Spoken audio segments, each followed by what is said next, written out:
Hey guys, welcome back to the channel, welcome back to ChriswithaC. Hope you're all doing well, thank you very much for joining me today. Right, okay, so as I mentioned in the community post, we have finally picked up a Nitro. Now, I know nothing about this, so this is the start of a theme on the channel, so we're going to call it Noob Does Nitro.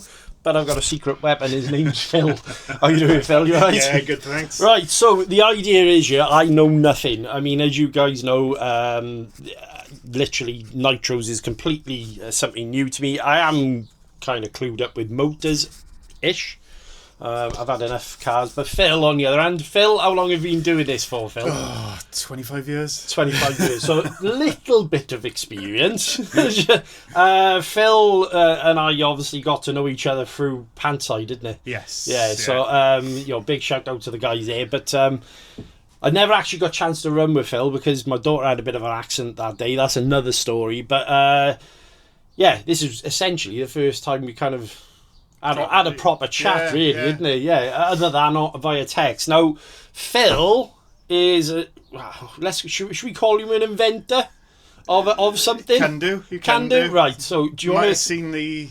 Well, it'd be a while ago now, but it all started in lockdown with the Supermax. Right. I had an idea in my head for years and years that I wanted one with a remote start. Right. Okay. So all done off the handset. All done off the handset. Right. Okay. Just literally switch the car on, switch the transmitter on, hit the button, and it starts. I like that idea. So it was a lot of trial and error over lockdown, and I eventually figured it all out.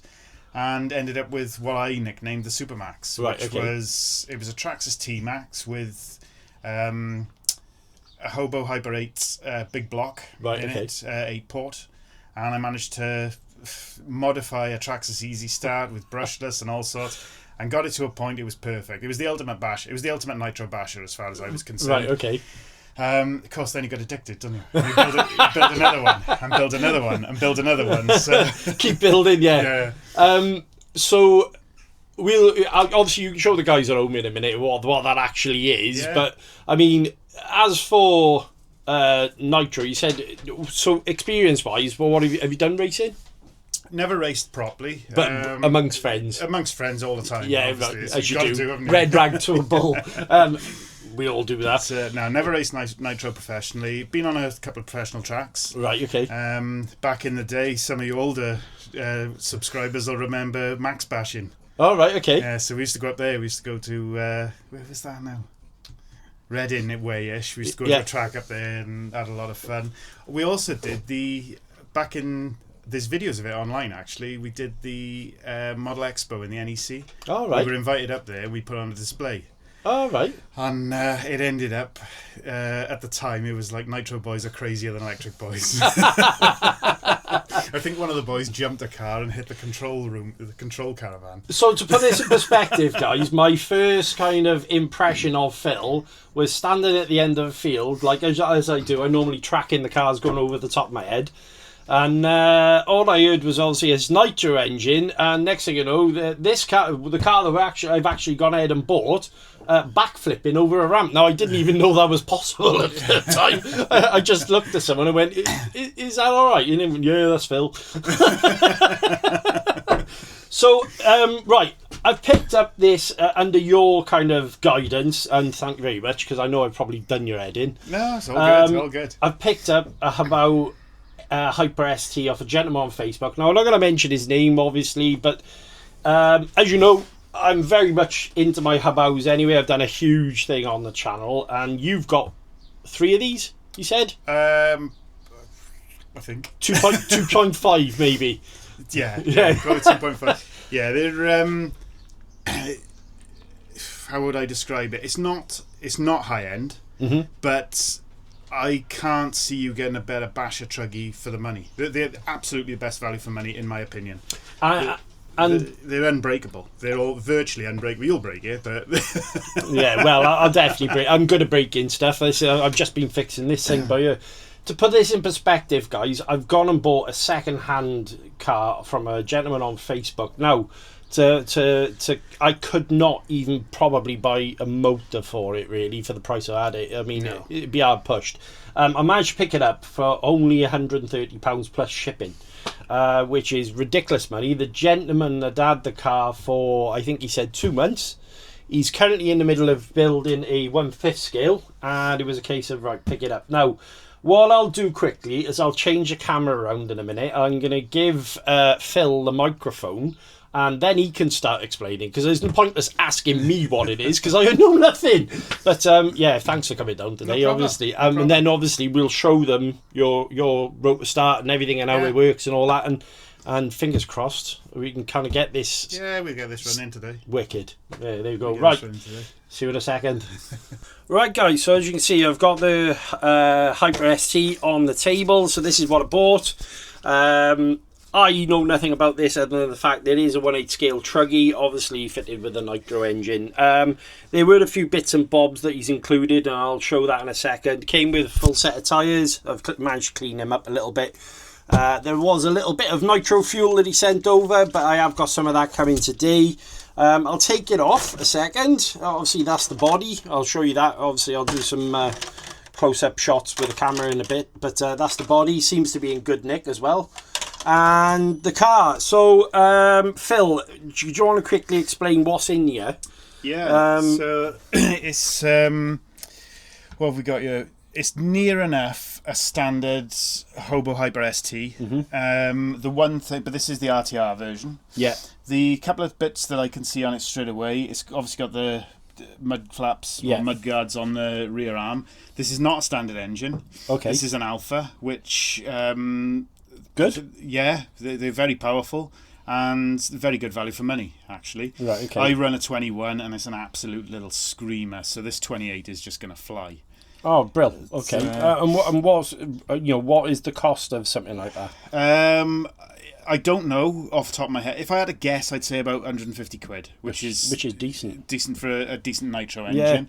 It's got hub extenders on here as well. Yeah. You recommended not actually running them. I've never run these this wide, and they handle fantastic as they are. The one letdown on these, in my opinion, is the shocks. Okay. These shocks are like a 25-year-old design. My mates back in the day were running these shocks on Hyper 7s, so it's a little bit disappointing they didn't put big bores on them, but even the ST Pro doesn't have big bores either, so that's modification for the future. Brilliant. And what will be the rough cost of big bores? So are you talking the same as what's on the... Pretty much. On the SST? Yeah. Oh, okay, so a set of SST shocks should work well? Yeah. All right, great. Okay, well, that's an easy enough upgrade, because I actually think I have got a spare set of those as well. Cool. So I can add them on. Yeah, so that's one of the mods I'll be doing to mine, because it does, when you bash hard with it, it does chassis slap a bit with these on. Okay. So definitely worth going a big bore upgrade. I'm more of a field runner anyway. I'm ground and pound. I like going flat out on a field. Yeah. Loads of roofs going up in the air.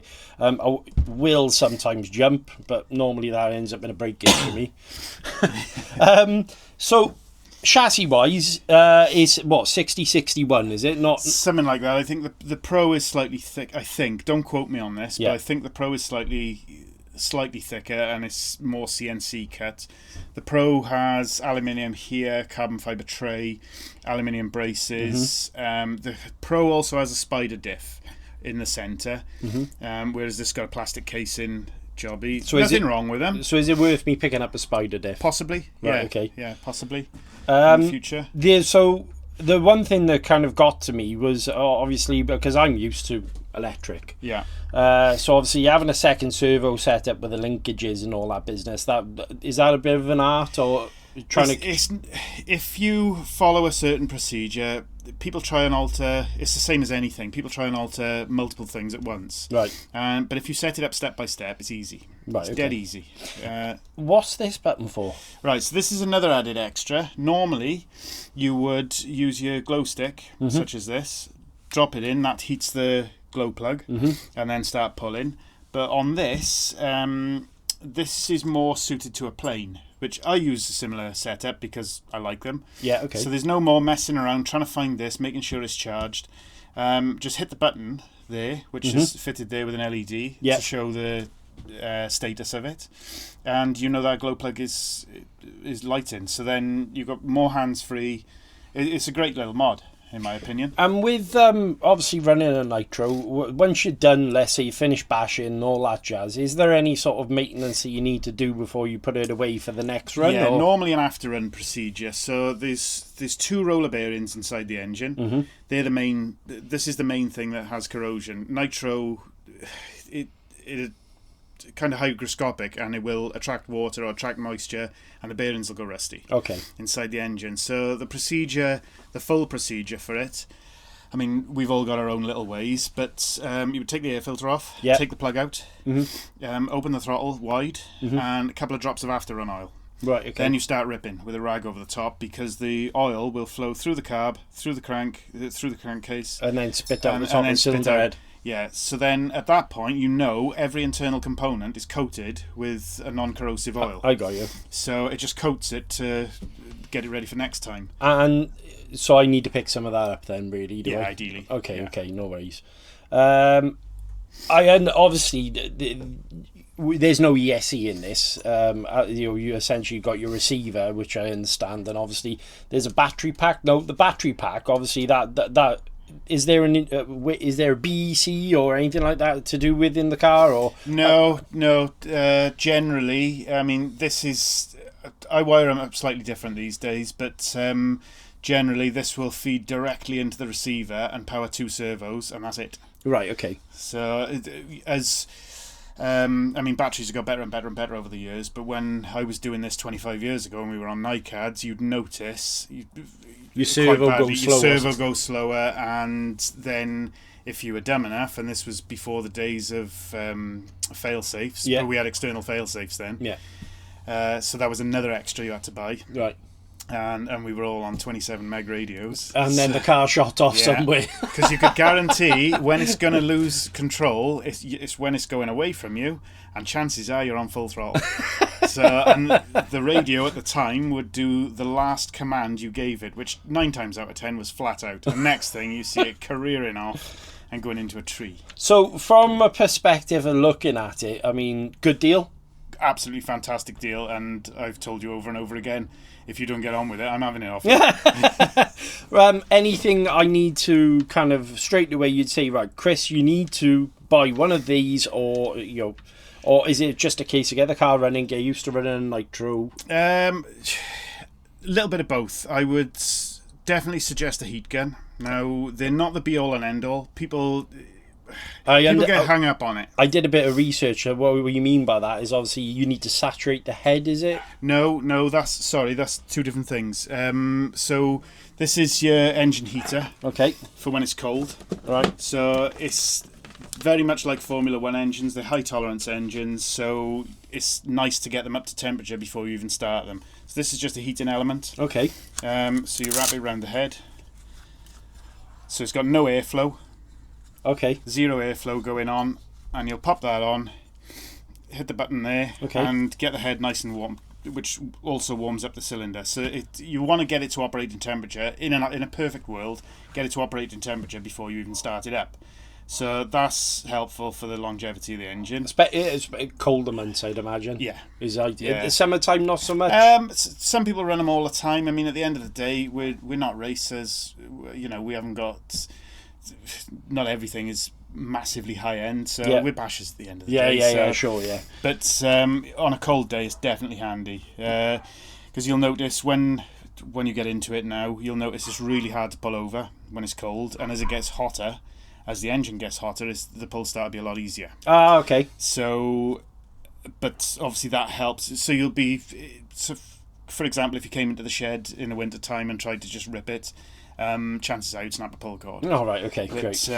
But if you warm the engine up first, you're going to have a chance. Right, got you. So that's to pre-warm it. Then we've left it outside at the moment, but an infrared heat gun so you can monitor the temperature of the engine. Okay. Because I can see here, I'm going to point to it with a screwdriver. Yeah. There's the high-speed fuel needle. Yeah, hang on, let's just bring the camera down.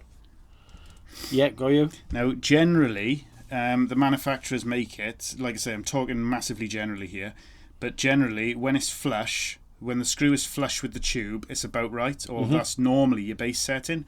This is actually protruding a bit, which tells me it's running very rich, which is good. It's having lots of fuel, lots of lubricant, and should be quite cool. Right. But the temperature gun, if you screw that in too far, it will go like a bat out of hell. But you risk damaging the engine. Then you risk not enough lubrication, too much heat.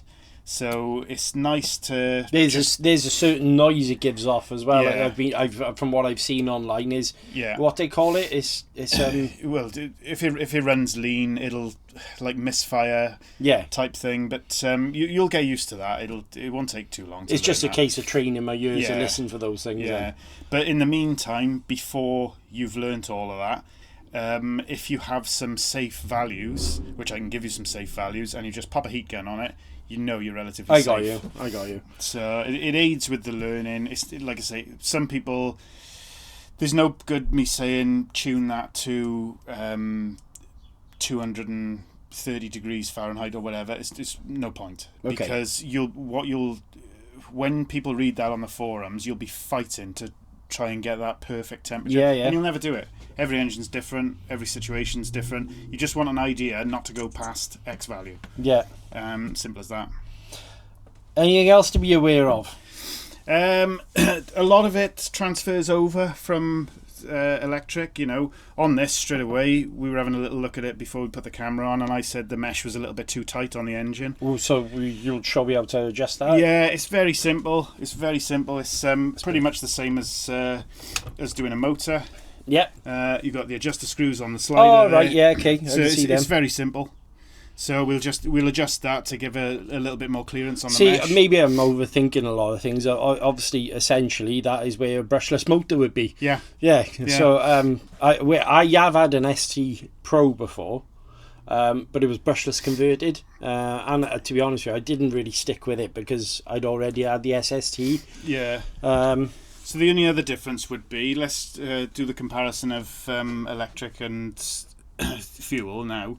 So you'd have a motor where this is, but obviously you can't go braking with a motor, so we've got disc brakes on it. Oh, okay.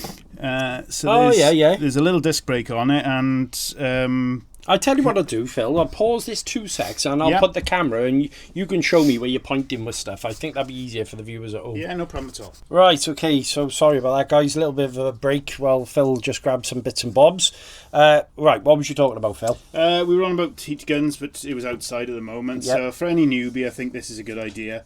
This is actually playing up at the moment, but this is old as the hills and covered in nitro fuel as well. But it's a very simple one. I don't know if you can see the red dot there flashing on the head. Yeah. So, and you'll just take a temperature reading, normally from the centre of the plug, and that'll give you an indication of what's going on. Okay. So that's handy. Like I say, some people tune from them. I would never ever suggest tuning from them. But it's a good indication if you're running in what I call the danger zone. Okay. So while you're learning, right, you'll get it. You'll pick it up from sound and everything. But we were going back to. It was the brake, was it? Yeah, the disc brakes. So we'll whip off. Let's grab a 2mm, and we'll whip the filter off. Okay. We'll take the filter completely off so we got a better view. Yeah. And it's also handy to take this off to set up the linkage as well.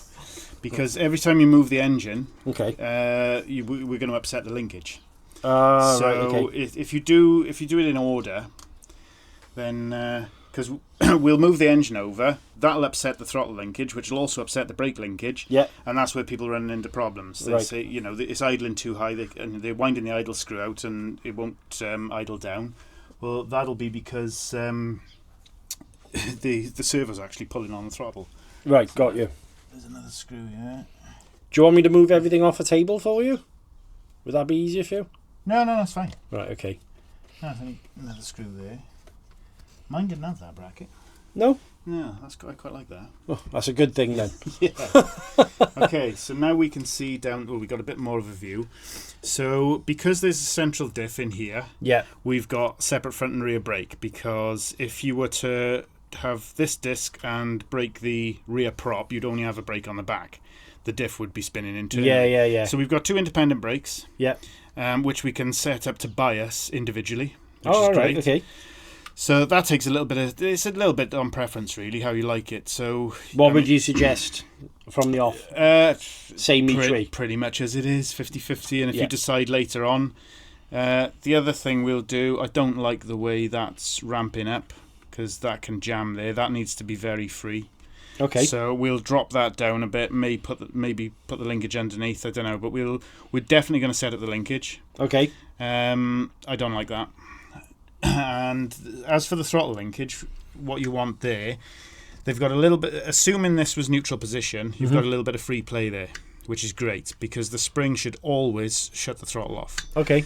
So now the problem is, if I massively exaggerate it, if we pull the engine over, what's going to happen is that's going to pull the throttle out. Ah, got you. Yeah. So we're going to pull the engine over. We've already got a little bit of gap there. Yeah. But we'll move the engine over. I always set the throttle linkage first. Once the motor position has changed. Yeah. And then I set the brake to suit after. Easy enough adjustments, but yeah, I mean the idle gap there is looking good. It snaps shut nice, which is what we want. And yeah, we're gonna have some fun now. Cool.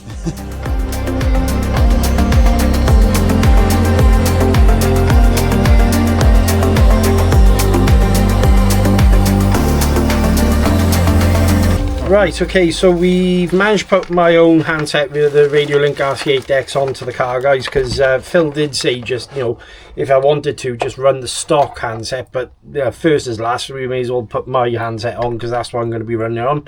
Phil, what have you noticed so far? I don't like the height of this brake linkage, because the rod has got to go through a flat tube like this. Yeah. Ideally, it needs to be... can you see that there? Yeah. Ideally, it needs to be dead square. Now, what we've got here, there's a lot of pressure on it, so the slider is actually, it's not really much, but it's acting like a brake, and I'm a bit fussy like that. So I'd like to get them bang in line and slide in nicely. So if we're going to set it up, we'll set it up nice from the off. Okay, great. Yeah, thank you. So we do have some linkage parts here, which is great. Can I ask a question? Yeah. Do I even need to run a gyro on something like this? I've never have. Right, okay, cool. So I won't bother, because it's just another thing altogether, to be honest with you. Yeah, so for the moment, we're going to forget about this brake linkage, but where the new radio has gone on, it's already causing the problem that I said it was going to cause. So that throttle is actually opening. So if you get I tell you what, get the camera down there. Right, okay. This is a problem that a lot of people see a lot of the time. Hold that a second. Yeah. Right, I'm going to take you off the camera now, guys, and then Phil will show you what I mean. So at the moment, we've got the new handset on. So there you go. You can see down in the port. Let me take that real close if we can. Yeah. I don't know if you can see it, but the throttle has been held open there. So this would be a classic case of someone saying, so the thing you would do is alter the idle screw, which is in there, and it wouldn't do anything. So if you hit the brake, Chris, and you'll see it close. So watch that piece there. That shouldn't move when you brake, but just release the brake. See, yeah. That's opening. So that's actually revving there. Oh right, okay. So we should obviously bring. Yeah. So what we want to see is I like them close as well, but we want to see a little gap on this linkage. So, but like I said earlier, the mesh is going to affect that. So we're going to set the mesh first. Yeah. And then, once we set the mesh correctly, then we'll set the throttle linkage, and after we've got the throttle linkage right, we'll set the brake. Cool. And then we're done. It's easy. Right, well, back on time lapse now, and then carry on with the work. Yeah. Sounds good to me.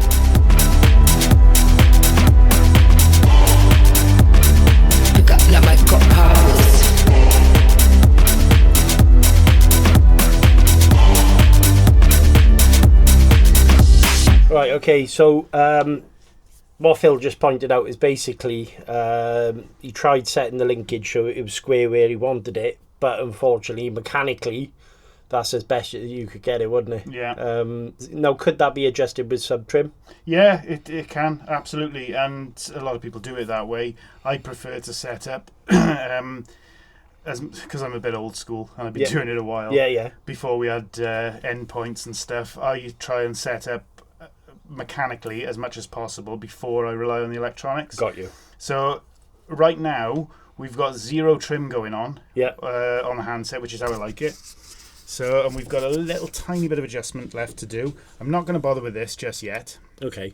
But what we've got, it's now snapping the valve. Yeah, it's snapping the carb shut at idle. Now, if we move the throttle, yeah. So if we watch here, the first little bit that should, you can't see it there. But okay. So let me just exaggerate the point. So I'm just going to move that out. Yeah. You got like a dead zone. Yeah, so we've got a gap there. So this is currently going to be dead. So as we're moving the throttle there, nothing's moving there. This is where it's going to rev. So it doesn't start until I've got a fair bit on. We could adjust that later. We just want it safe. Right, okay. Now we want it safe and idle. And if we do end up idling down when we tune this, I'll do it as an exaggeration now. This is where people get stuck. We've got a flat blade. The yellow one. Lovely. So I'm going to adjust the idle down now. Mm-hmm. And what'll happen, that purple rod will pull in towards me. Alright? You can see it. So this one? Yeah, you can see it coming back there. Oh, yeah, yeah. Now, if there wasn't enough gap there, this is where it won't, the idle will not come down. So I'm going to wind it back in. That's around about right there. We'll get that right when we've got it running. So there's no real reason why we can't fire it up now. So take it outside? Yeah. Right, okay. Yeah, let's do that. Let's do that. This is going to be interesting. Right, okay, so Phil is, well, essentially first start now, Phil. Yeah. So we don't know what's going to happen. So both the low speed needle and the high speed needle look quite rich. Yeah. So we're going to leave it like that for a minute. Whether it'll start or not, I don't know. But we'll get it running. Okay, cool. But it may take a few attempts. It's not like I'm expecting this to go first or second pull. It may do. But there's only one way to find out. Do you want the handset? Or no? Yeah, we'll have that. Right. So again, we'll check our linkage. That's fine for the minute. We may end up adjusting that, but let's go for it. So we've got the Prolux onboard igniter here, so we're not going to bother with a glow stick. If I shadow that, you'll be able to see the red light's on. Come on, yeah. So that should be glowing. Right, okay. And she's quite tight. So I think we're going to go back to the drawing board on this. So we're going to ignore that. Right, okay. And if we take a little pause to get a couple of tools, we're going to slacken that glow plug off a sec. Okay, cool. So Phil just mentioned, basically, obviously, we're going to take off this glow start heater off you. And what he was mentioning was, tell him, Phil. So when I was pulling it over, then the compression is extremely high. Obviously, we haven't put an engine heater on it or anything. The reality is, on a basher, it doesn't happen. So we're not going to bother. And it's a fairly warm day today. So, but with the lead on from the automatic thing, which is not standard and it's not normal, I personally find it very handy. We've had to take that off. We're going to crack the plug off. Okay. Maybe half a turn or so. Right. And that'll release the compression. So it'll be a lot easier to turn over. Yeah, you can hear the difference. Yeah. So what we'll do, we'll prime it up, but it's just easier with a glow stick at the moment. Okay. And then once we've got it running, I'll grab this quickly and nip it up. Right, okay, cool. So we'll prime it first. So I'm going to turn the radio off and we'll do a couple of dry pulls. Did I turn the radio off or on then? I turned it on, idiot. Right, so I've got the throttle wide open now. Yeah. So I'm going to be looking down here to watch for fuel. Yeah, yeah. So I'm going to put my thumb over the exhaust and just give it a few pulls until we get some fuel going in.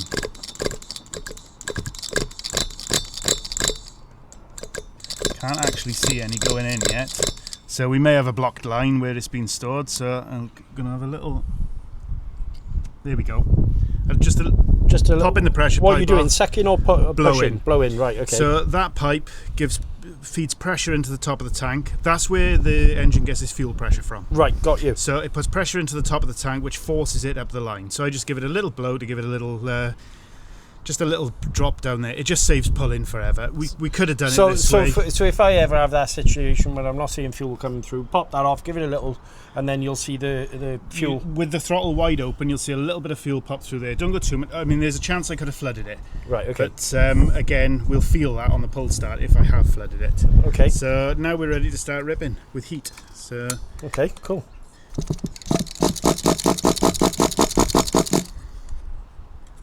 Try a little bit of this.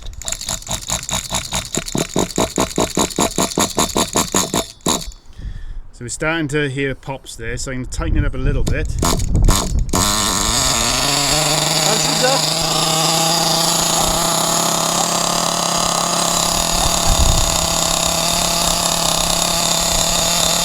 And she is up and running, guys. I hope you can hear this, because obviously it's very noisy.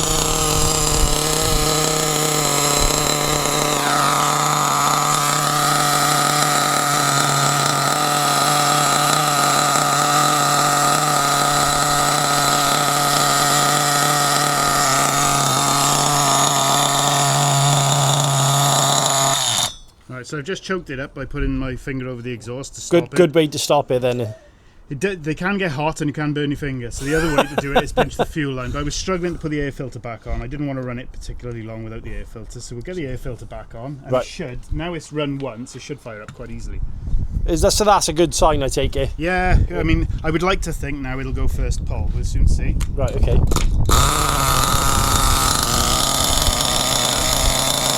a few revs now.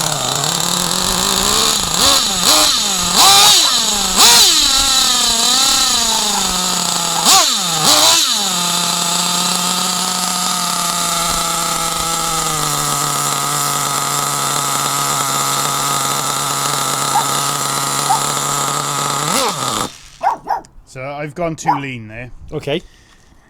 But I've also noticed this is poking out quite a lot, so we're going to have a little play with it. This is a little bit of a stab in the dark to get some sort of base set in a sec. Okay. So I'm going to wind that in.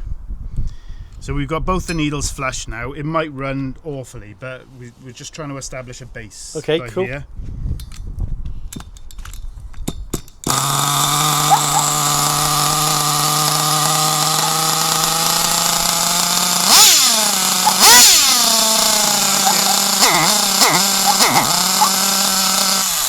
Did you hear that missing then? Yeah, yeah. That's lean. Right, okay. So there's not enough fuel at the lower. I'm snatching the throttle quite fast. Okay.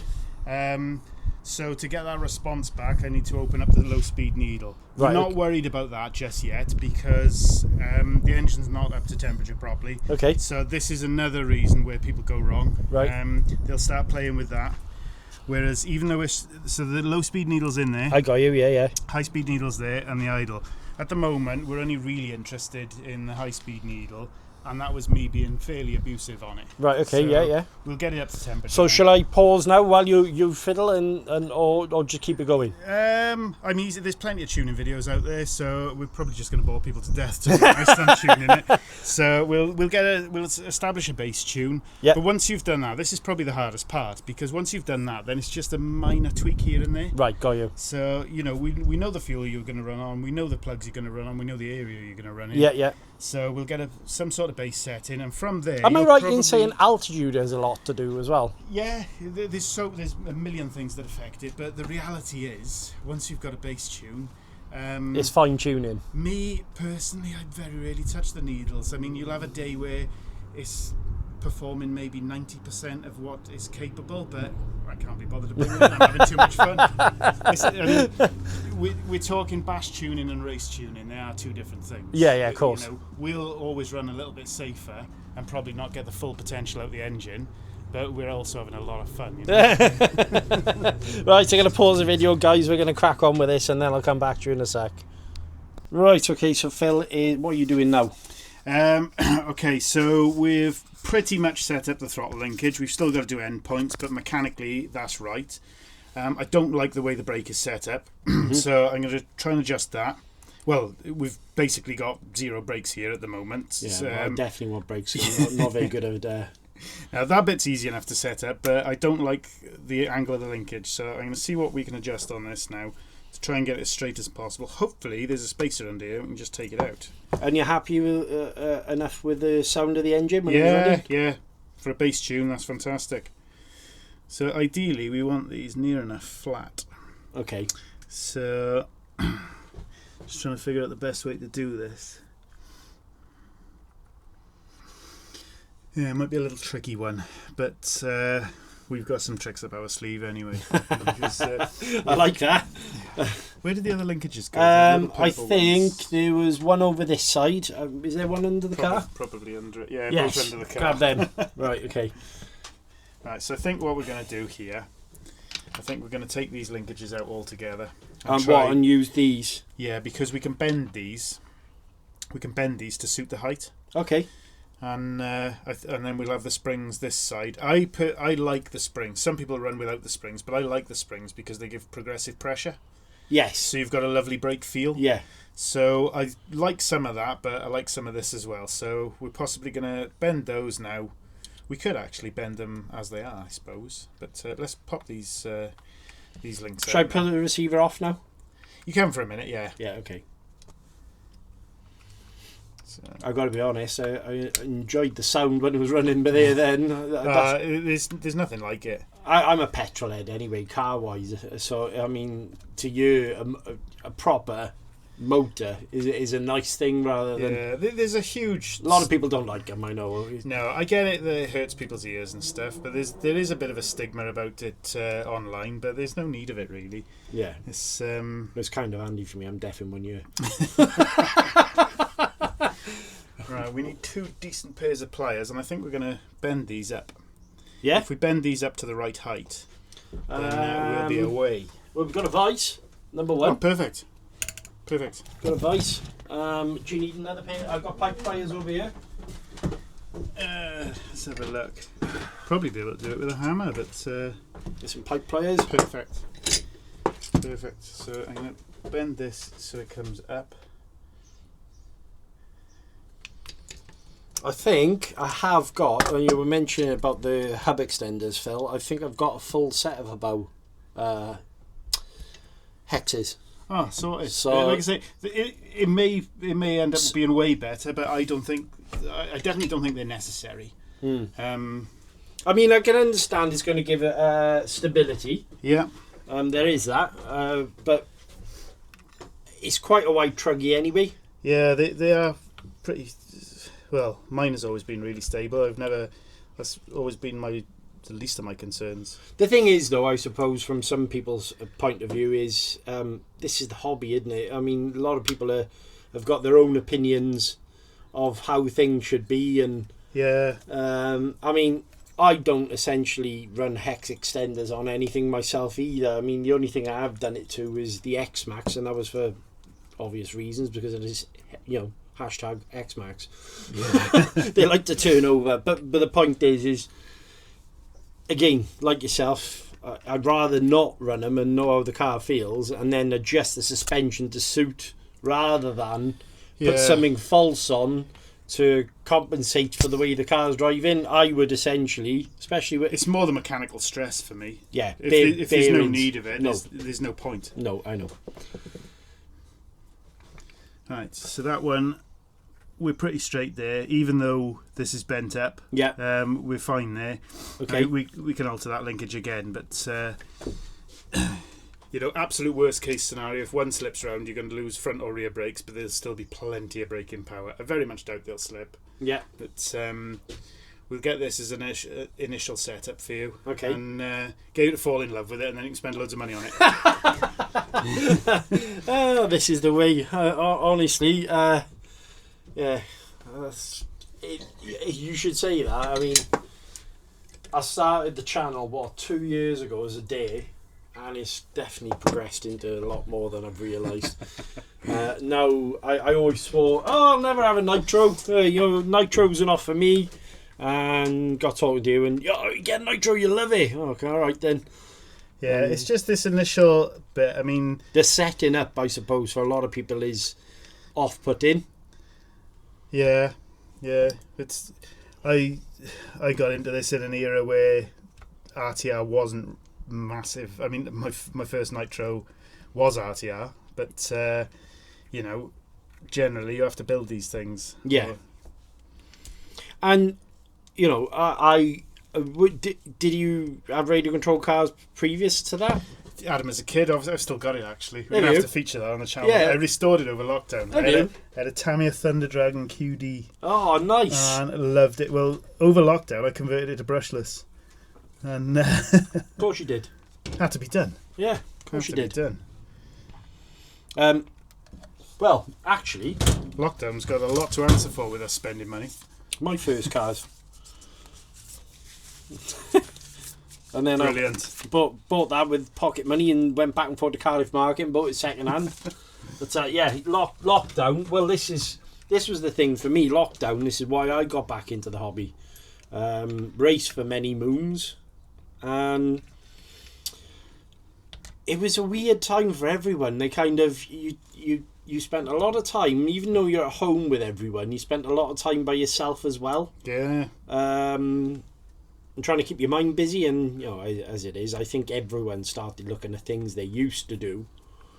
Well, yeah. Funny enough, that's where the Supermax came from. Was I'd had the Supermax since 2001, 2002, and it had been smashed up and rebuilt a million times. And it had probably been on the shelf 14 years.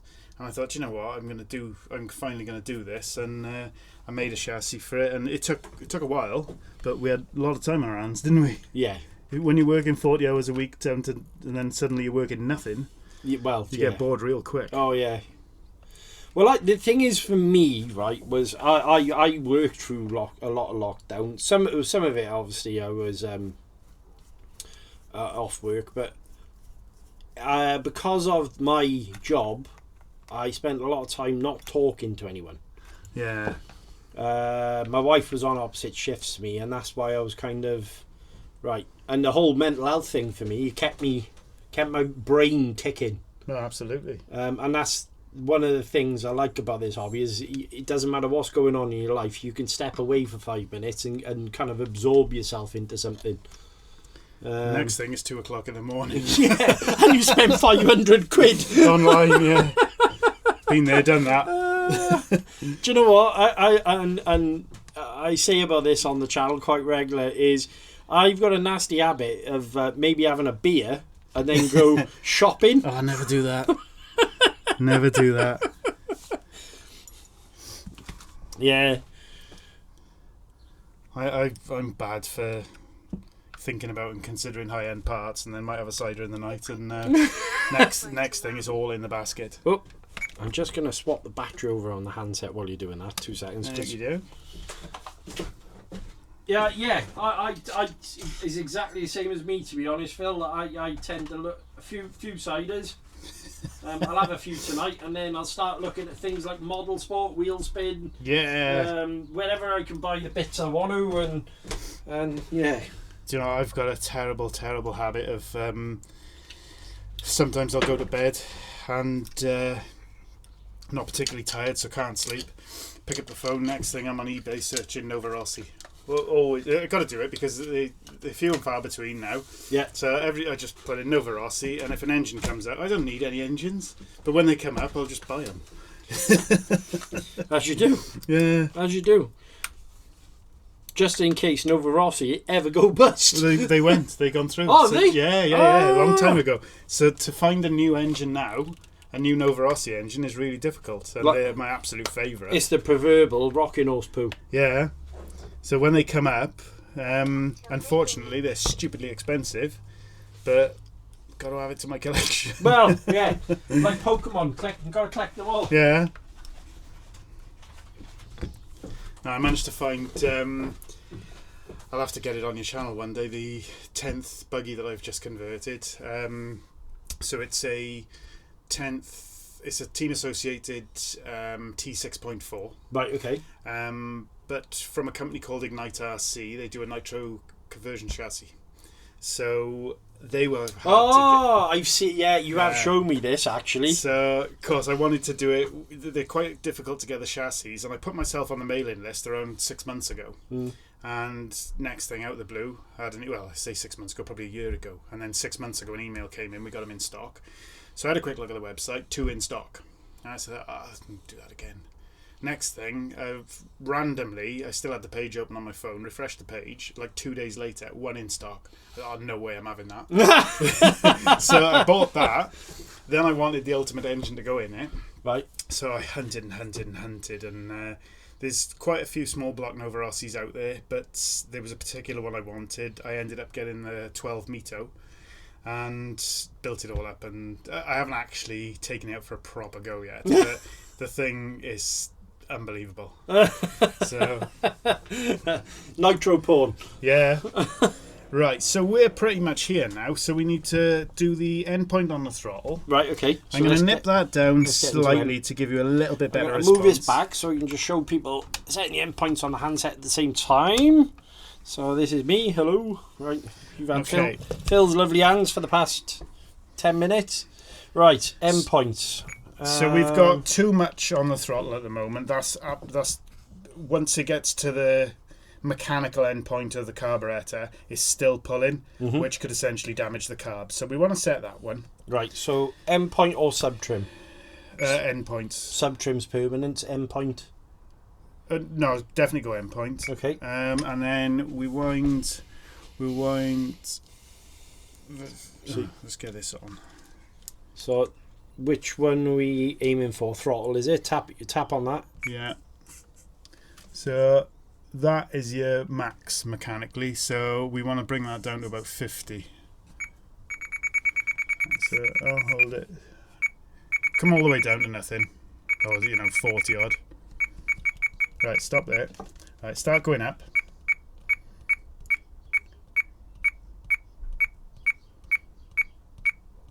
A little bit more. Whoa. Okay, that's perfect. 67. So we've got full bore. Yeah. Full bore on the carb now. Yeah. Without dragging on the carb and pulling it.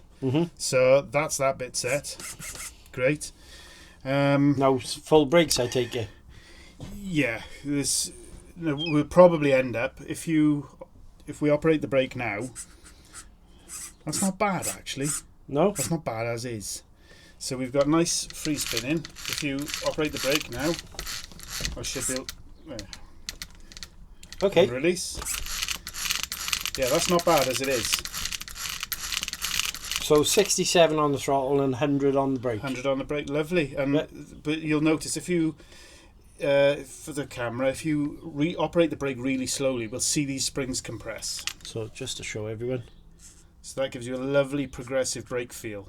Yeah, I can see it. So obviously, just to show guys here, as you can see, the spring is compressing there. Yeah, and when you get to the end, when the spring is fully compressed, and you go that little bit more, the brakes will just lock up. Right. Some people use fuel tube for the same thing. Yeah. So just to give it that little bit of give. I personally prefer springs. I think they're nice and predictable. So. Whereas that can, I suppose, over a period of time can flex and yeah, and it's not as progressive as a spring really. Right, but okay. if you want a bit more progression, you can put a harder spring in. Yeah. Type thing. Yeah. So we're pretty much done, other than a little bit of boring stuff. So we'll get the filter back on. Okay. Because it was handy to see the fuel going in, but yeah. But we'll get the filter back on. Get all this sewn back up and in there. Yeah, and that's it. We're not going to bother with the Prolux for the minute. Am I better off changing that servo out now? I'd get the wheels on it. Get the wheels on it, get it on the floor. As a basher, I tend to compress it so the chassis is pretty much on the floor and try it. That's this hardest point. Yeah. And if it's okay like that, give it a bit of a whirl. Okay. I'll keep hold of it now. Yeah, it's not great, is it? No. So that's what I'm thinking out. Yeah. Of course, you've got an adjustable servo saver on here as well. Yeah. But yeah, it's not a great servo. So yeah, swap that out. And it's literally just radio box back together, air filter back on, and you're pretty much good to go. Cool. Right, I'm going to pause the video with you, and then. Right, okay. So we're going to say throughout the film now. Thank you very much for coming in and setting this up. No problem. No problem. It's a shame we never got a chance to rip today. We've got commitments today, haven't you? Loads to do today. But, I did bring a Nitro with me as well to come for a rip with you. But it is what it is. It is what it is. Yeah, we'll bash again. 100%. I'm going to continue working on this now. Phil's given me a few things I need to sort out before I give it a run. Hopefully today we're going to give it a run. Obviously, I'll send Phil the footage. He's going to give me a list of a few bits and bobs to pick up for the car as well. Honestly, just things I picked up off you today, massive. Yeah, it's only a couple of things you need, really. Like I say, I would grab an engine heater. Yeah. These are great. I'd grab a temperature gun. Yeah.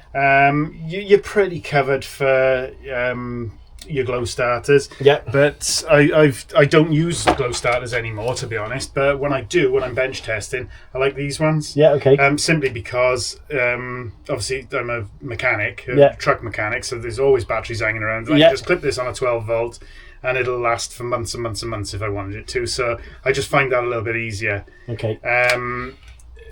I do still carry a pencil stick with me in my toolbox, if anything goes wrong, but generally for me now, it's when I'm setting up on the bench and I haven't done the wiring for click start, I'll use this for testing, and when I go out, I just hit the button. But definitely engine heater and temperature gun is next on your list. Right. Okay. So change the servo out, receiver into the box, charge the battery. The endpoints are all done. We set that up. I'm going to set up my steering endpoints because I'm fail safe. You haven't set up yet. Ah, right. Okay. Yeah, so we set up the fail safe, which is normally on a Nitro. You'd either just set it to full brake. Okay. So you lose radio contact and bang, the brakes come on and the engine's idling. Cool. Yeah. Thank you very much. No problem. So you can before you go, show me the fail safe. Yeah. All right. Right, guys. Thanks to Phil. What an awesome guy Phil is. Phil, when you watch this video, thank you very much, my friend. Right, guys, a couple of little things I want to sort out here now. So what I'm going to do, I have got a Savox, what's the model number? I can't remember now. It is, I think it's a 1230 SG. Yeah, 1230 SG, so that's going to go in the actual front of the car. I'm going to replace the servo because the servo was a little bit weak. Just have a tidy up then. I'm going to set the endpoints properly on the steering. So obviously, fair dues, Phil set up all the endpoints and got all the linkages, and it should be ready to rock and roll. We've got an engine heater for later. I'm going to run the car. Yeah, awesome. So I think first things first, let's get the servo swapped over because obviously we can't really tidy up in the receiver box yet. Nice that obviously I've got a fail safe now. Oh, so just to show you guys, turn the car on, obviously, so that should be on now. Yeah, the receiver is flashing. I have got a fail safe turned on, so hold the throttle, turn the car off. And what should happen, there you go, so the failsafe is set. Turn the car back on and it releases itself, so it'll go full brake basically if basically there is an issue or the battery runs out, or so something happens, so now the car will just apply full brakes and till I can get to the vehicle rather than it running on. So awesome. I'm going to turn that back off now. Yeah, looking forward to running this. Something different, isn't it? Really different. I'm going to crack back on now. I'm going to start cracking on with the servo and everything, and I'll speak to you in a sec.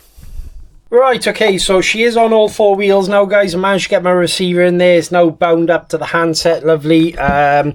Just going to check the steering. What I do need to do now before I run it is charge this hump pack just to make sure everything's okay. Like I said, I've got no idea really what I'm doing. I have a basic idea, but yeah, as you can see, throttle and brake is all working okay. We've got a Savox servo in there now, which is a bit noisy, but yeah, typical Savox.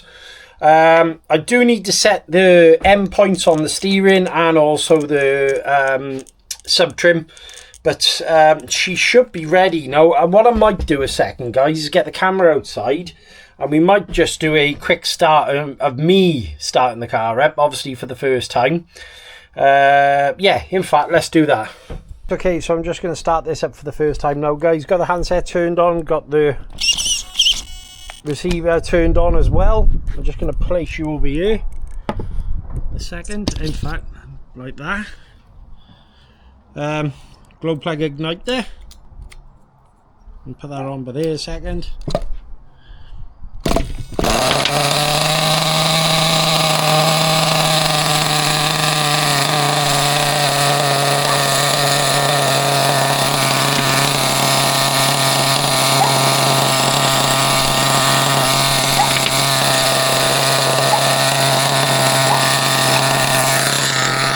Dog doesn't seem to like it, mind, I'll be honest with you. But, yeah, she's now warming up.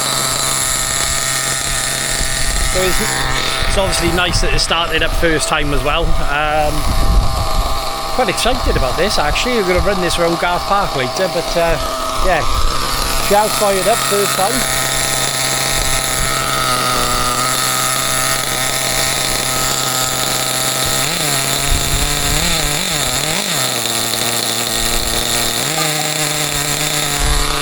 But yeah, so I'm going to let that warm up a second and then charge that battery up the hump pack as well, and then obviously we'll be able to get a car out and then take it for a rip around Garth Park. Look at the weather, absolutely awesome. Huge thank you obviously to Phil for the help with this video as well, honestly amazing. So yeah, car's getting nice and warm now.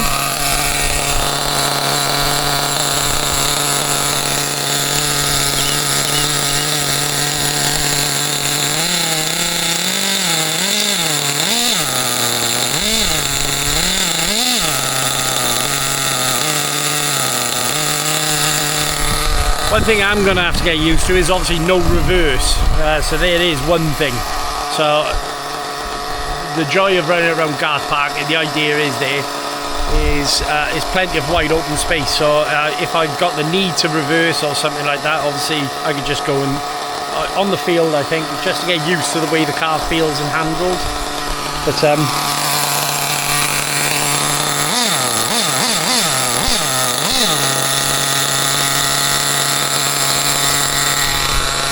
awesome. Right, see you in a sec. Right guys, so that is it for now today. I want to say a huge thank you obviously to Phil John for coming down and helping me set up the ST. In the next video you will see the car running the first time around Garth Park. That's going to be later on today. I'm going to record that. Yeah, one thing to mention is I've just running around on the patio, and one of the things obviously I'm going to sort of have to remember I don't have anymore is reverse. But other than letting the engine warm up, again, that's another little procedure that I need to remember I need to do before obviously I pull the trigger. I think it should be alright. It should be alright. I mean, I'm very reserved because I've never had a Nitro before, and I know obviously loads of people tell me they're finicky and a pain in the backside, and yes, you're probably right, but I felt like this was something that I needed to add into my little journey through the hobby. So yeah, awesome. And again, huge thank you Phil for if you're watching the video. Till next time guys, check the box for more videos. Hope you enjoyed this video. It's sounding a little bit different. Stay awesome. Catch you later.